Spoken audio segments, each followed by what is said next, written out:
Man, chili, that's all I heard. Sorry. Whew. If you're wondering, other than the Bible, I'm moved by food. But we are here and we're in this series. It's September. School's rolling now. There's no turning back. And we're here. The heat's going, kinda. And we are learning. And we're in this series, The Remnant. And we started out with talking about Noah. And we really dove into God can use the few. You know, him and his family, that was it. And he had to have a relationship with Jesus or God. He said he walked closely with God. And what an impact as we start learning what we need to do. We need to have that close relationship so we can understand and get ourselves with God and the Holy Spirit in us through this crazy world that's not our home. We are focused on heaven. We are focused on him, and we can connect with that with a close relationship like Noah did.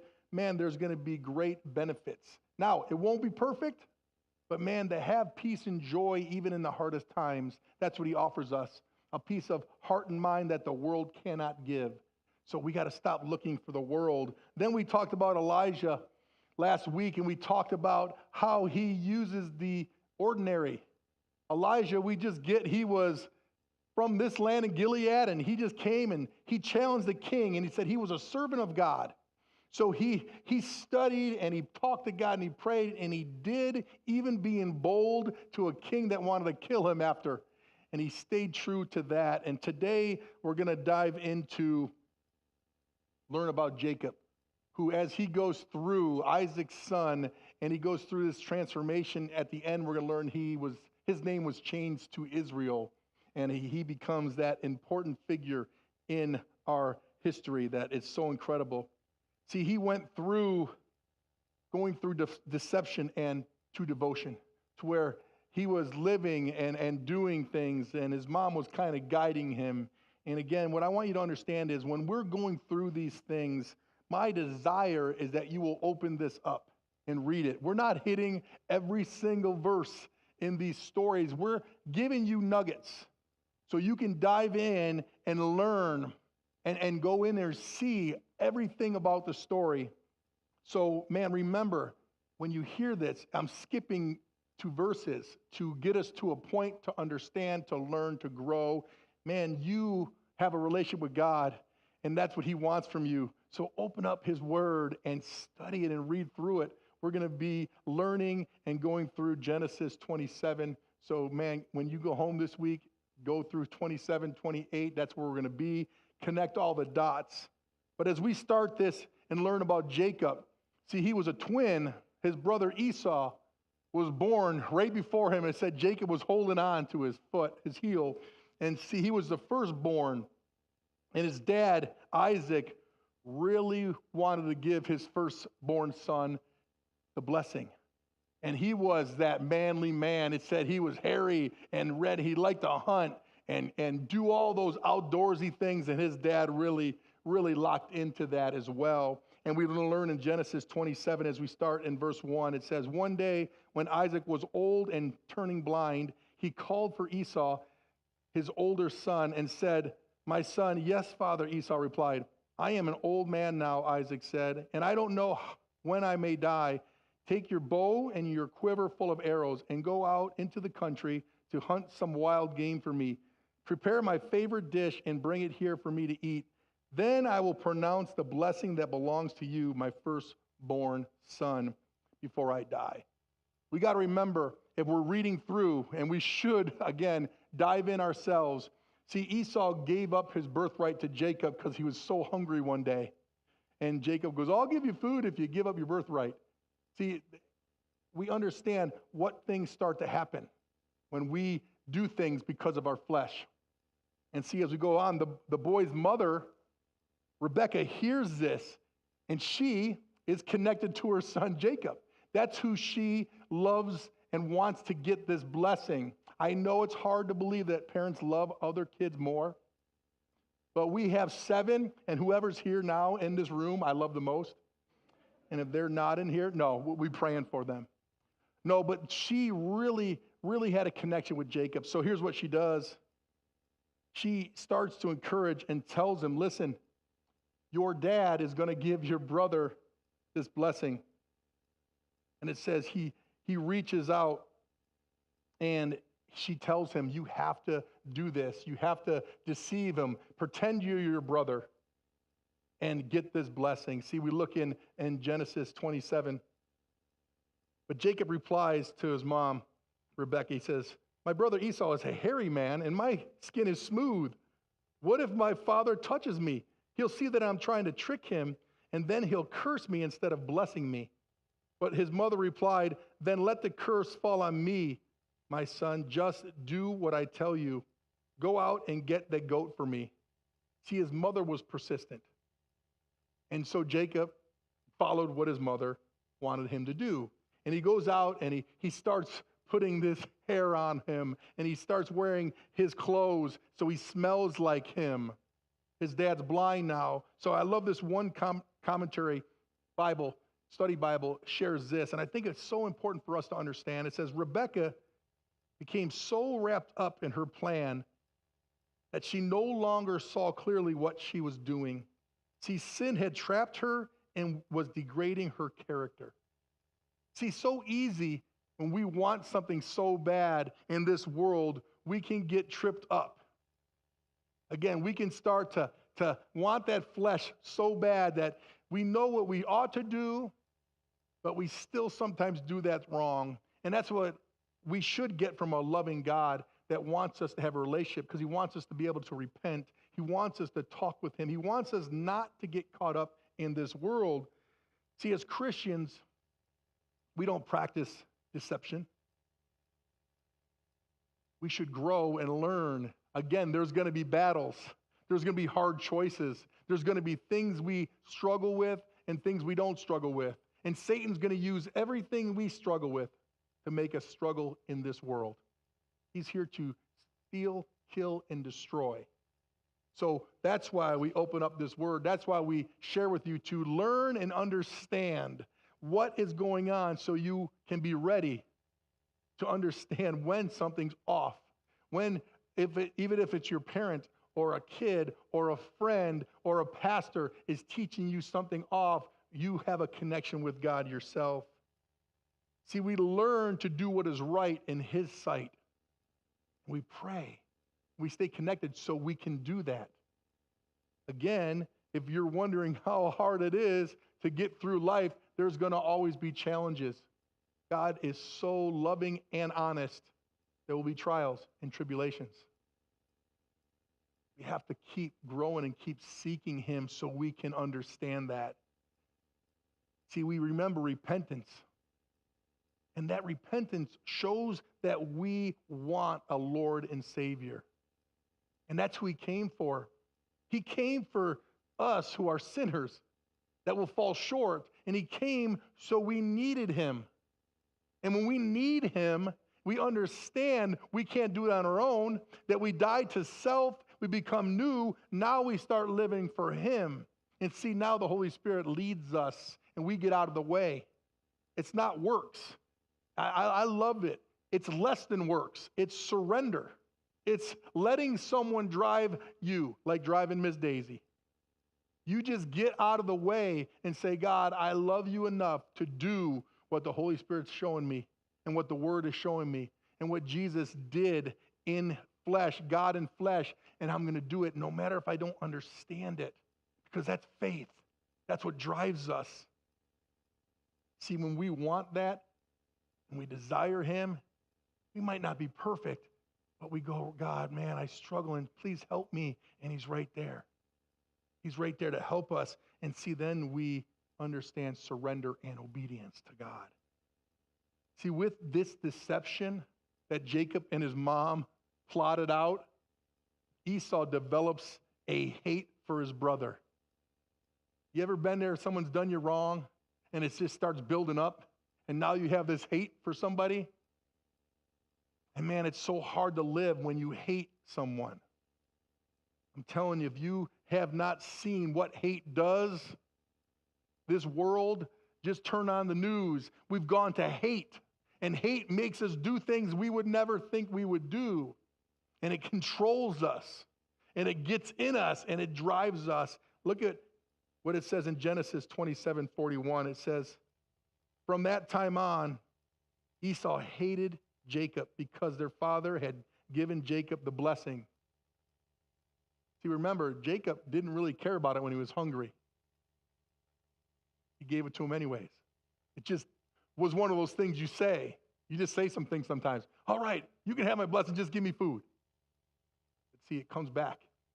And he got it. And he said he hated him. And Esau began to scheme, I will soon be mourning my father's death. Then I will kill my brother Jacob. I want us to think of two things we have to be ready for, aware of, and man, pray that we are strong through. Is the first thing, never react out of hate.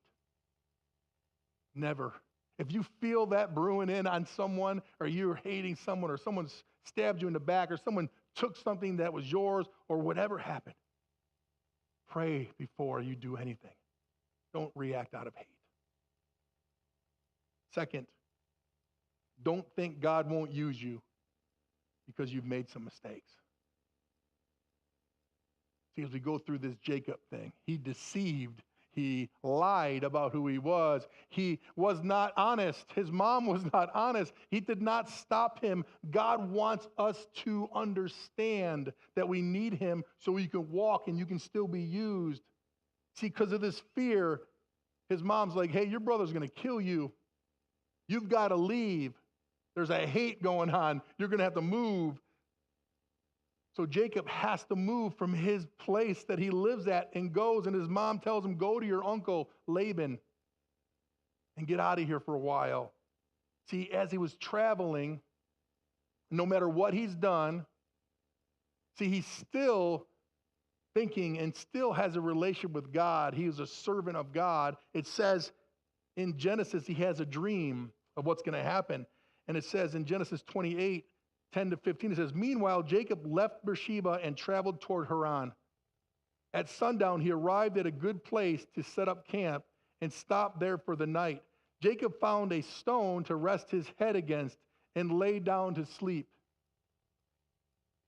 As he slept, he dreamed of a stairway that reached from earth up to heaven.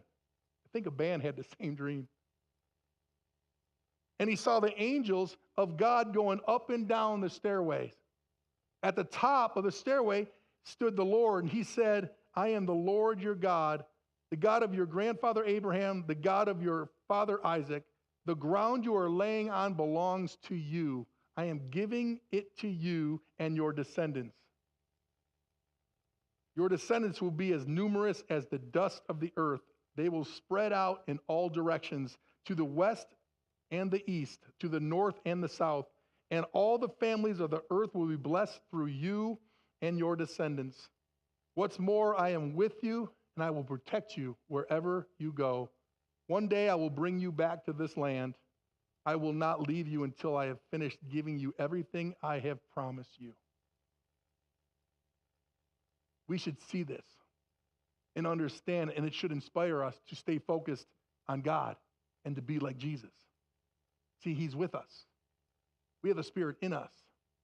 We have to understand as we grow, we need to understand he is there to help us in those hard times. He won't make us choose right, but he gives us everything we need to choose right. That's free will. That's why he loves us. See, he told Jacob, no matter what you've done, stay connected. I'm with you. I'll bring you back here, and you will be a great nation. I love this quote from the book, Men of the Bible. It says, God allows us to make our own choices. Jacob chose deceit rather than trust as his preferred method of getting what he wanted. As a result, he was forced to flee his home and spent 20 years struggling with his deceitful uncle. See, sometimes our choices make our path a bit more distant, longer to travel. It's not God doing it. It's us and our choices that can get us off where we need to go. And see, 20 years he had to spend with an uncle that kept deceiving him every step of the way, Please read the story. He gets there, he deceives him about the wife he's going to get. He deceives him for what he's going to do and how long he's going to be there. He deceives him for what he's doing for him. 20 years he's going to have to go through that to be the father of a great nation. See, that's where patience comes in. And if we would do what God has us do, and we would follow what God has us do, and we would focus on heaven instead of earth, we would get rid of a lot of that delay. It doesn't take away the troubles, but it will stop a lot of that delays, and we'll start feeling that peace and that joy and that patience and that kindness and that gentleness. See, the fruit of the Spirit will start building up through us, and we'll start living it. See, as remnants that God uses, we need to learn, as Jacob did, that the struggles we go through will strengthen us. And it will help us to learn, and we can grow from the mistakes that we make. We truly can. We need to be learners. We need to be willing to understand and grow always. Paul, who was inspired to write 17 books in the New Testament, said, I have not arrived. I'm still working it out. I'm still seeking. I'm still trying to grow. Man, if anyone could have said, man, I'm good, take a break now, it's Paul. But he didn't have that heart. He had the heart to learn and grow, to be closer and closer. And I love it. You think if we truly live for Christ as Christians, dying is gain. And Paul shares that in Philippians. Then he shares this: God, I'm ready to go home. But if you need me here longer, I'll stay as long as you need me. What a difference. In our walk, we're worried more about the end times coming. Are we in the end times? Oh my. When we should be going, man, if the end times are here, thank God. We get to go home. Now, we want to pray, we want to share so no one misses out. All we can do is plant seeds and water, but we want to be able to do that. But the end time should be the excitement for us. That's our victory. That's our win. We shouldn't pray that it comes because there's so many people that don't know him, but we should pray that when it comes, we're ready because we're excited. We'll run to him. The Bible's clear too. There'll be two standing, one will go. One will stay. I want to go. See, no matter who you're with, this is not selfish. This is how God's preparing us.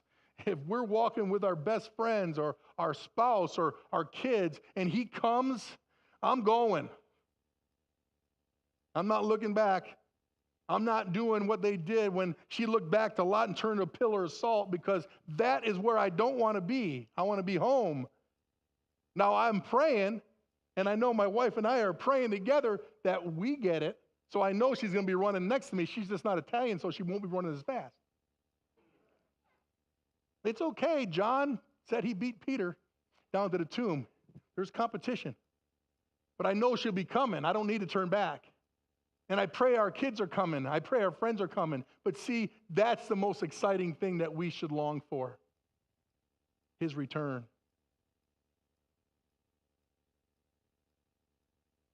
See, we have to grow so we can make an impact for others. See, we don't grow for us.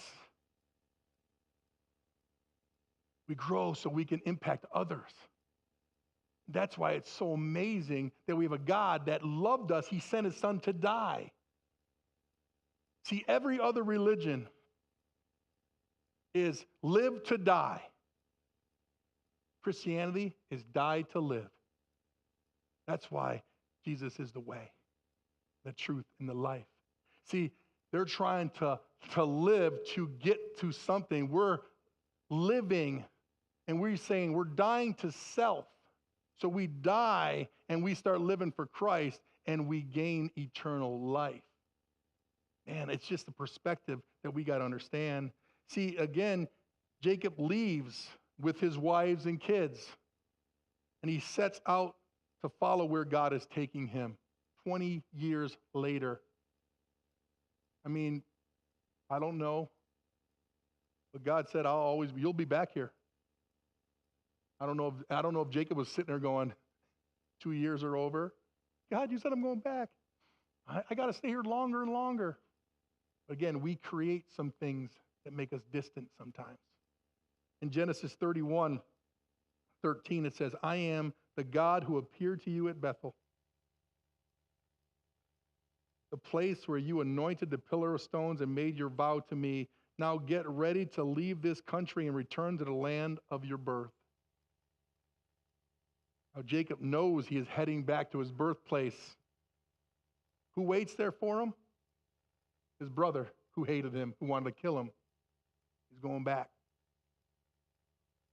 So he sends gifts to his brother. Here's all these riches. Here's all this stuff. I'm hoping you're not angry. But he's going to go do it because God has told him, you're going back. So we go back and look at Genesis 32:9-12. It says, then Jacob prayed, O God of my grandfather Abraham and God of my father Isaac, O Lord, you told me, return to your own land, to your relatives.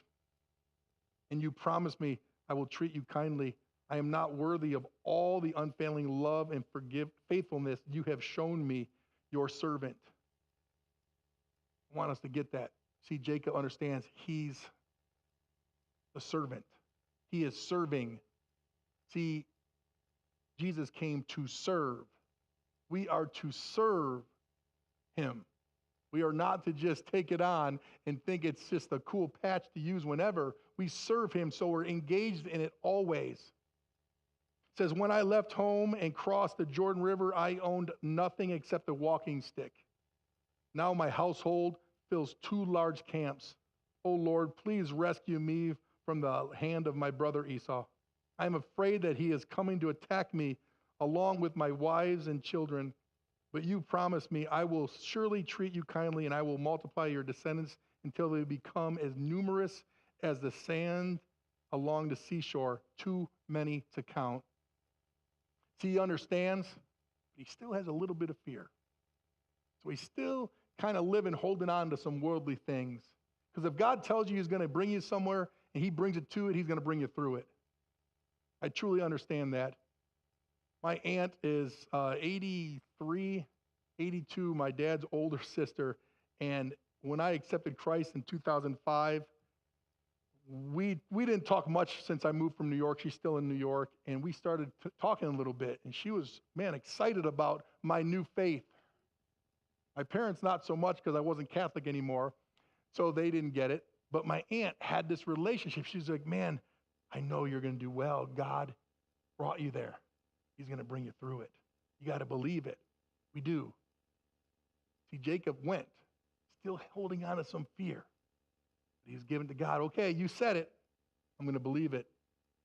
See, I love that he started as a remnant, said he had nothing but a walking stick.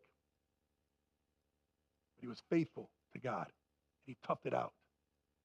He did whatever he had to do. Whatever he did to cause the delay, the deceit he started with, the things he had to do, the things he had to go through with his uncle, he stayed tough and toughed it out and stayed true. And he was given a new name. How cool is that? See, Jacob was getting ready to meet his brother, so he gets his family safe. Again, holding on to a little bit.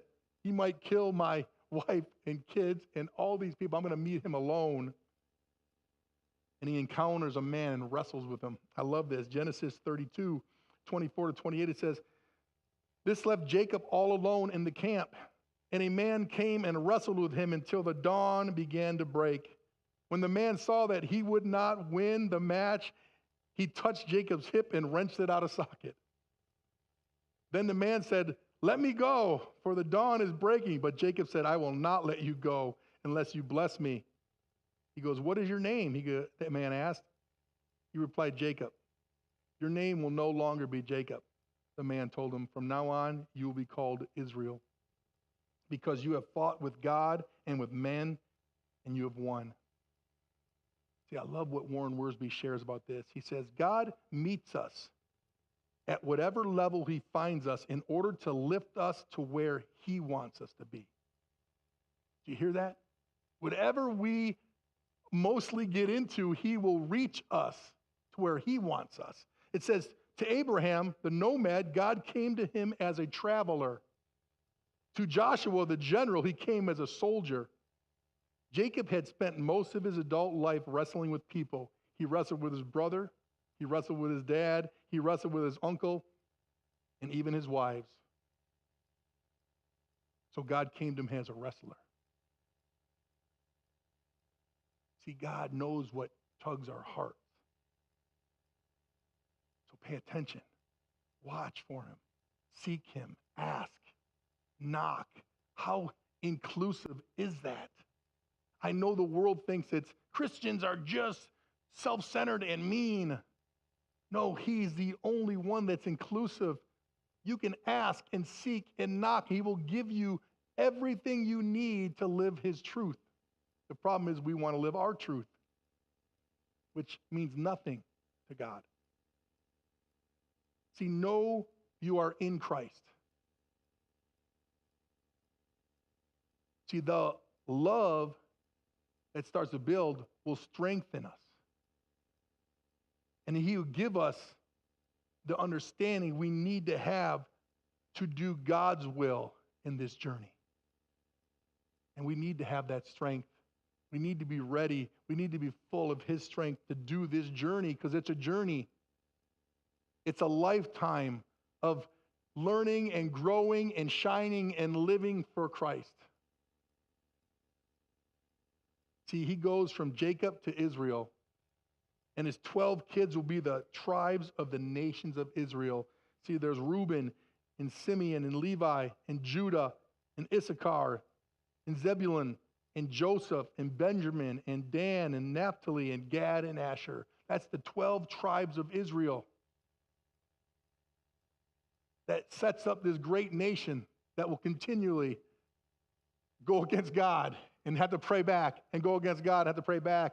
He opens it up to us, the Gentiles, so we can connect as well. And we keep praying. We keep growing. We keep learning.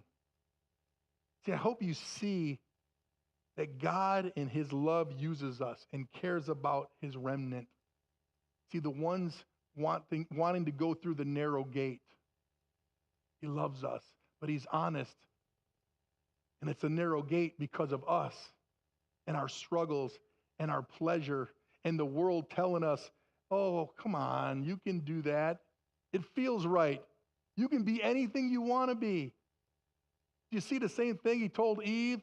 Oh, you can eat that fruit. You'll just know more. You'll just feel better if you do what you want to do. That's why it's a narrow gate we go through, but he loves us enough to keep shining and keep showing us truth. We don't become rule followers. We become obedient servants. We have to get that. The more we desire to serve him, the more we want to know how we serve him by letting go of us. That's why I love it. Noah walked closely with God. Elijah was a servant of God. Jacob was a servant of God. Next week, we're going to talk about the disciples. And in most of their stories, before they share their books, it says, I, Paul, a bondservant or a slave to Christ. I, Peter, a slave to Christ, a servant to Christ. That's what it means. A slave back then is a servant. James, a servant of Christ. See, when they get it right, they start serving him. When they start serving him, they start doing his will, not their own. See, when they started out walking with him, they had struggles. They denied. They fought battles. He had to call them names by saying, how long do I got to be with you? Get behind me, Satan, to Peter. See, in the learning process, they finally get it. And we'll learn that. But that servanthood is so important. See, when you know you're a servant, you'll get up to read because you want to know. See, we don't have to read. We get to read. We don't have to come to church. We get to go to church. We got it made here. Go to China.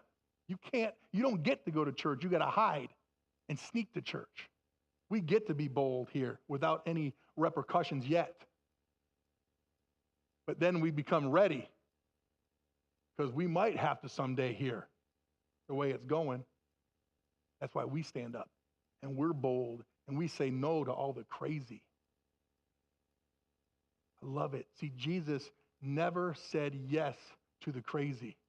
But Jesus was love and he cared for everyone. Yeah, he also called people brood of snakes and whitewashed tombs. And he told them, don't sin no more. And you have to understand God's truth and you have to live it. I'm going to show you how, and I'm going to give you the Spirit to do it. See, it's not about checking boxes. It's about the awe of God that will drive us to build an ark. See, it's about us praying and standing up to a king. And it's us having the strength to wrestle with God and win. See, did he really beat God? Well, that doesn't seem right. See, God is seeing his determination, his desire, his battle, his passion, his love. He's not giving up. You promised me a blessing. I'm going to keep going. That's what he wants. I mean, all he did is touch him in the hip and it popped out. You don't think he could have done anything whenever he wanted?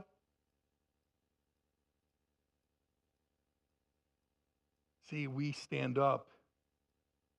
See, all these people we talked about followed God. And they had their problems like we do. Don't let your problems keep you down. Give them to God. He's big enough. He wants them. That's why he sent Jesus to cover our sins, so we don't have to.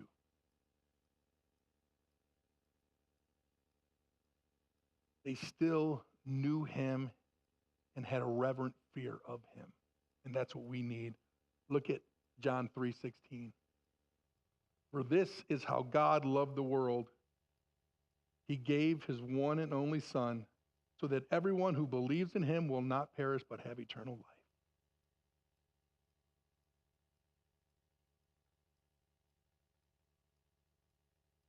Everyone who believes in him.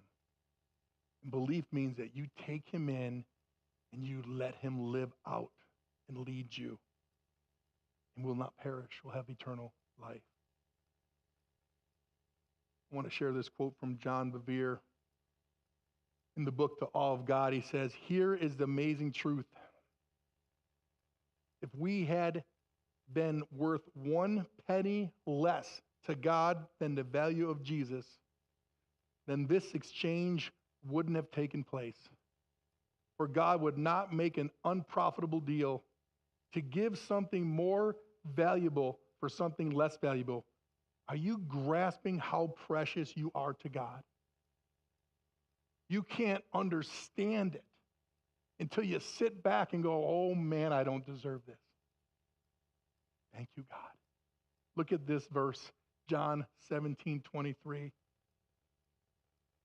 I am in them, this is Jesus, and you are in me. May they experience such perfect unity that the world will know that you sent me and that you love them as much as you love me. That is God in flesh. The Son sent to die for us, and he is saying that God loves us as much as him. What can't you do for Jesus? God loves you as much as he loved Jesus. There will be wheat and chaff. Our struggles don't separate us. Our lack of repentance keeps us stuck in our will and not his. Let go and let God. It's so true in what we need to do. Be the remnant that makes a difference. Be fully committed followers of Christ. Let's pray. Dear God, we come here to thank you. We're not worthy. We're so grateful that you love us so much. We don't want to hold on to what makes our flesh move. We want to hold on to what makes us have eternal life. And that's doing your will. That's believing your truth. That's dying to self in this world and not getting caught up in who we think we are, what we think we are. What the world says is good and pleasing is detestable to you. Fill us so we live for you because you love us and we want to show you that love back. Strengthen us. We need it. We love you. We thank you in Jesus' name. Amen.